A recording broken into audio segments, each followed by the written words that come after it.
എല്ലാവരെയും പുതിയ വാർത്തയിലേക്ക് ഞാൻ സ്വാഗതം ചെയ്യുകയാണ്. ഇറാനുമായിട്ടുള്ള യുദ്ധത്തിൽ ദയനീയ പരാജയം ഏറ്റുവാങ്ങി പിൻവാങ്ങിയ ട്രംപിന്റെ ദൗർബല്യത്തെ മനസ്സിലാക്കി ഒരു വശത്ത് അമേരിക്കയെ ഒഴിവാക്കാൻ അറബ് രാജ്യങ്ങൾ തയ്യാറാവുമ്പോൾ മറുവശത്ത് റഷ്യയുടെ നേതൃത്വത്തിൽ സൈബർ അറ്റാക്കുകൾക്ക് വിധേയമാകുന്ന അമേരിക്കയാണ് ഇന്ന് ലോകം ഉറ്റുനോക്കുന്നത്. സാമ്പത്തികമായി തളർന്നിരിക്കുന്ന അമേരിക്കയ്ക്ക് ഇപ്പോൾ ഒരു രാജ്യത്തും സൈനികമായി നിലനിൽക്കാൻ കഴിയാത്ത സാഹചര്യമാണുള്ളത്. അതിനാൽ മിഡിൽ ഈസ്റ്റ് ഉൾപ്പെടെയുള്ള മിക്കവാറും രാജ്യങ്ങളിൽ നിന്നും സൈന്യത്തെ പിൻവലിക്കാനുള്ള തയ്യാറെടുപ്പിലാണ് ട്രംപ്. അതിൽ ഏറ്റവും ശ്രദ്ധേയമായത് സൗദി അറേബ്യയിൽ നിന്നുള്ള സൈനിക പിന്മാറ്റമാണ്. അത് മിക്കവാറും ഉടൻ തന്നെ നടന്നേക്കും. അമേരിക്കൻ സൈന്യം ഇനി സൗദിയിൽ തുടരാൻ പാടില്ല എന്ന നിർദ്ദേശമാണ് സൗദി ഗവൺമെന്റ് നൽകിയിരിക്കുന്നത്. ഈ സൈന്യം ഇവിടെ തുടരുമ്പോൾ രാജ്യത്തിന്റെ സുരക്ഷയ്ക്ക് അത് അപകടമാണ് എന്നാണ് സൗദി ചൂണ്ടിക്കാണിക്കുന്നത്. ഇത്രയും കാലം അമേരിക്ക സൗദിയുടെ സുരക്ഷയ്ക്ക് വേണ്ടിയാണ് അവിടെ കാത്തുകെട്ടി കിടന്നിരുന്നതെങ്കിൽ ഇപ്പോൾ അമേരിക്കൻ സൈന്യം സൗദിയിൽ ഉള്ളത് സൗദിയുടെ സുരക്ഷയ്ക്ക് വലിയ അപകടമാണ് വരുത്തി വയ്ക്കുന്നത്. സൗദി പറയുന്നത് ഇറാനും അമേരിക്കയും തമ്മിലുള്ള യുദ്ധത്തിന്റെ ഭാഗമല്ലാഞ്ഞിട്ട് പോലും സൗദി ഇറാന്റെ ആക്രമണത്തിന് വിധേയമാകേണ്ടി വന്നത് അമേരിക്ക കാരണമാണ് എന്നാണ്. അത് ഇനിയും സംഭവിക്കാൻ പാടില്ല എന്നാണ് അവർ പറയുന്നത്. മിഡിൽ ഈസ്റ്റിലെ എല്ലാ രാജ്യങ്ങളും അമേരിക്കൻ സൈന്യത്തെ ഉടൻ തന്നെ പുറത്താക്കണം എന്നാണ് ഇറാന്റെ കൽപ്പന. അതല്ലെങ്കിൽ ഇനിയും വലിയ ആക്രമണങ്ങൾ നേരിടേണ്ടി വരും എന്നവർ അറിയിച്ചിട്ടുണ്ട്. ജൂലൈ 9 നടക്കുന്ന ഇറാന്റെ പരമോന്നത നേതാവായ ആയത്തുള്ള അലി ഖാംനെയുടെ ഖബറടക്ക ചടങ്ങിൽ ലോകത്തിലെ 100-ലധികം രാജ്യങ്ങളിലെ നേതാക്കന്മാർ പങ്കെടുക്കുന്നുണ്ട്. എന്നാൽ ഇത്രയും വലിയ വിപുലമായ ഒരു ചടങ്ങ് നടക്കുമ്പോൾ ഇസ്രയേലോ അമേരിക്കയോ ഈ അവസരത്തിൽ ഒരു ആക്രമണം നടത്താൻ ശ്രമിച്ചാൽ ഭീകരമായ തിരിച്ചടി ഉണ്ടാകും എന്ന് ഇറാൻ ഭീഷണിപ്പെടുത്തിയതോടെ അറബ് രാഷ്ട്രങ്ങൾ ഇപ്പോൾ കനത്ത ഭയത്തിലാണുള്ളത്. ഇറാനും അമേരിക്കയും തമ്മിലുള്ള കരാർ ഏതെങ്കിലും വിധത്തിൽ തകർക്കണമെന്ന് ആഗ്രഹിച്ച് നടക്കുന്ന നെതന്യാഹു ഈ ഒരു അവസരം മുതലെടുത്തുകൊണ്ട് ഇറാനെ ആക്രമിക്കുമോ എന്നാണ് എല്ലാവരും ഉറ്റുനോക്കുന്നത്.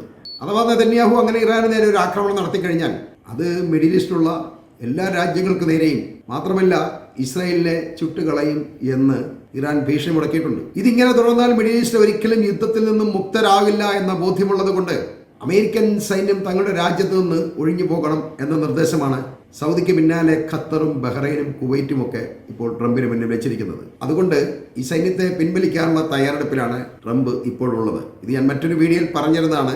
അവർ ജോർദാനിലേക്കാണ് ഈ സൈന്യത്തെ എല്ലാം കൊണ്ടുപോകാൻ ഉദ്ദേശിച്ചിരിക്കുന്നത്. ഇങ്ങനെ സൈനികമായും സാമ്പത്തികമായും നിലനിൽപ്പിന്റെ ഭീഷണി പോലും നേരിടുന്ന അമേരിക്കയെ സംബന്ധിച്ച് അവർ ഒരിക്കലും ആഗ്രഹിക്കാത്ത തരത്തിൽ റഷ്യൻ ഹാക്കർമാർ ഇപ്പോൾ അമേരിക്കയുടെ പിന്നാലെ കൂടിയിരിക്കുകയാണ്. ഇന്ന് ജൂലൈ 4 ലോകത്തിലെ ഏറ്റവും വലിയ വൻ ശക്തിയായ അമേരിക്ക അവരുടെ 250ാമത് സ്വാതന്ത്ര്യ ദിനം ഇന്ന് ആഘോഷിക്കുകയാണ്. രാജ്യം മുഴുവൻ ദീപാലങ്കാരങ്ങളിലും പടക്കങ്ങളിലും പ്രകമ്പനം കൊള്ളുമ്പോൾ വൈറ്റ് ഹൗസിൽ ഇപ്പോൾ കനത്ത നിശബ്ദതയാണുള്ളത്. കാരണം അമേരിക്കൻ ജനത ആഘോഷങ്ങളിൽ മുഴുകുമ്പോൾ അമേരിക്ക എന്ന വൻ ശക്തിയെ പാടെ ഇരുട്ടിലാക്കാൻ വേണ്ടി ഒരു ഡിജിറ്റൽ യുദ്ധം പിന്നിൽ രൂപപ്പെടുന്നുണ്ട്. റഷ്യൻ അനുകൂല ഹാക്കർമാർ ഇന്ന് അമേരിക്കയുടെ പവർ ഗ്രിഡുകളും ബാങ്കുകളും തകർക്കാൻ ലക്ഷ്യമിട്ട് ആക്രമണം പ്രഖ്യാപിച്ചിരിക്കുന്നതാണ് അമേരിക്കൻ ഭയത്തിന് കാരണം.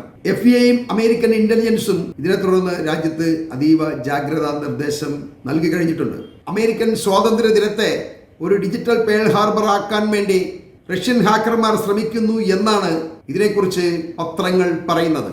US-ന്റെ സൈബർ സെക്യൂരിറ്റിയായ CISA-യും FBI നൽകുന്ന വിവരങ്ങൾ അനുസരിച്ച് റഷ്യൻ ഗവൺമെന്റിന്റെ പരോക്ഷ പിന്തുണയോടെ പ്രവർത്തിക്കുന്ന കിൽനെറ്റ്, ഫാൻസി ബെയർ എന്ന ലോകപ്രശസ്ത ഹാക്കർ ഗ്രൂപ്പുകളാണ് ഈ നീക്കത്തിന് പിന്നിലുള്ളത്. വെറുമൊരു സാധാരണ വെബ്സൈറ്റ് ഹാക്കിംഗ് അല്ല ഇവർ ലക്ഷ്യമാക്കുന്നത്. ഇതിനെ ക്രിട്ടിക്കൽ ഇൻഫ്രാസ്ട്രക്ചർ അറ്റാക്ക് എന്നാണ് വിദഗ്ധർ വിളിക്കുന്നത്.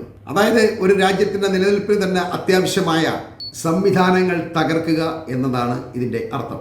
അമേരിക്കയിലെ പ്രധാന നഗരങ്ങളിലെ പവർ ഗ്രിഡുകൾ ഹാക്ക് ചെയ്ത് ലക്ഷക്കണക്കിന് വീടുകളിലെയും ആശുപത്രികളിലെയും വൈദ്യുതി ഒറ്റയടിക്ക് വിച്ഛേദിക്കുക എന്നാണ് ഈ ഹാക്കിങ്ങിന്റെ ലക്ഷ്യം. ജനങ്ങൾ വലിയ രീതിയിൽ പണമിടപാട് നടത്തുന്ന ഈ അവധി ദിനങ്ങളിൽ ബാങ്കിംഗ് സംവിധാനങ്ങൾ മുഴുവൻ സ്തംഭിപ്പിക്കുക എന്നതാണ് ഇതിലൂടെ ഹാക്കർമാർ ഉദ്ദേശിക്കുന്നത്. ഇവർ ജൂലൈ 4 എന്ന ഈ ദിവസം തന്നെ തിരഞ്ഞെടുത്തിരിക്കുന്നത് അമേരിക്കയിലെ ഏറ്റവും കൂടുതൽ സർക്കാർ സ്വകാര്യ ജീവനക്കാർ അവധിയിലാകുന്ന ദിവസമാണിത്. കാരണം അവരുടെ സ്വാതന്ത്ര്യ ദിനമാണല്ലോ. വലിയ രീതിയിൽ രാജ്യം ആഘോഷിക്കുകയാണ്. അപ്പോൾ ആരും ഓഫീസിലൊന്നും പോകില്ല, എല്ലായിടത്തും അവധിയാണ്. സൈബർ സുരക്ഷാ ഓഫീസർമാരുടെ എണ്ണം ഓഫീസുകളിൽ കുറവായിരിക്കുന്ന ഈ സമയം ഹാക്കർമാർക്ക് വളരെ അനുകൂലമാണ്. അതുകൊണ്ടാണ് അവർ ഇന്ന് തന്നെ ആക്രമണം നടത്തുമെന്ന് പറഞ്ഞിരിക്കുന്നത്. ഇത് ആദ്യമായിട്ടല്ല സംഭവിക്കുന്നത് കേട്ടോ. മുൻ വർഷങ്ങളിലും ഇതേ ജൂലൈ 4-ാം തീയതി അമേരിക്കയിലെ വമ്പൻ മാംസ സംസ്കരണ കമ്പനിയായ JBS നേരെയും IT ഭീമനായ കാസയ്ക്ക് നേരെയും റഷ്യൻ സൈബർ ഹാക്കർമാർ വൻതോതിൽ ആക്രമണങ്ങൾ നടത്തിയിരുന്നു. അന്ന് കോടിക്കണക്കിന് ഡോളറാണ് അമേരിക്ക ഈ കമ്പനികൾക്ക് നഷ്ടപരിഹാരമായി കൊടുക്കേണ്ടി വന്നത്. ഇത്തവണ അതിന്റെ 10 മടങ്ങ് ശക്തിയിൽ ആക്രമിക്കുമെന്നാണ് ഹാക്കർമാർ അമേരിക്കയെ ഭീഷണിപ്പെടുത്തുന്നത്. എന്നാൽ ഈ സൈബർ യുദ്ധത്തിന് പിന്നിൽ കൃത്യമായ രാഷ്ട്രീയമുണ്ട് എന്ന് നമ്മൾ മനസ്സിലാക്കണം. ഉക്രൈൻ റഷ്യ യുദ്ധത്തിൽ അമേരിക്ക ഉക്രൈന് അതിനൂതന ആയുധങ്ങളും സാമ്പത്തിക സഹായവും ഒക്കെ നൽകി റഷ്യയെ പ്രതിരോധത്തിലാക്കാൻ വേണ്ടി ശ്രമം നടത്തുന്നുണ്ട്. നേരിട്ടൊരു യുദ്ധത്തിന് അമേരിക്ക മുതിരുന്നില്ലെങ്കിലും പരോക്ഷമായി റഷ്യയെ തകർക്കാൻ തന്നെയാണ് അമേരിക്ക ശ്രമിക്കുന്നത്. ഇതിനുള്ള പുടിന്റെ മറുപടിയാണ് ഈ സൈബർ ആക്രമണങ്ങൾ.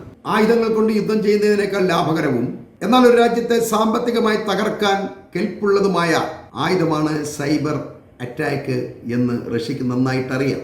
എന്നാൽ മുൻ അനുഭവമൊക്കെ ഉള്ളതുകൊണ്ട് വൈറ്റ് ഹൗസിന്റെ നേരിട്ടുള്ള മേൽനോട്ടത്തിൽ US സൈബർ കമാൻഡ് 24 മണിക്കൂറും വളരെയധികം ജാഗ്രതയോടെയാണ് നിൽക്കുന്നത്. ഇപ്പോൾ മുഴുവൻ സമയവും കൺട്രോൾ റൂമുകളെ നിയന്ത്രിക്കാൻ വലിയൊരു സംഘം തന്നെയുണ്ട്.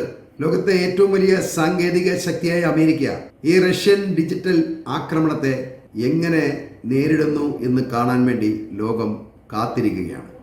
ഈ വാർത്തകൾ ഞാനിവിടെ അവസാനിപ്പിക്കുന്നു.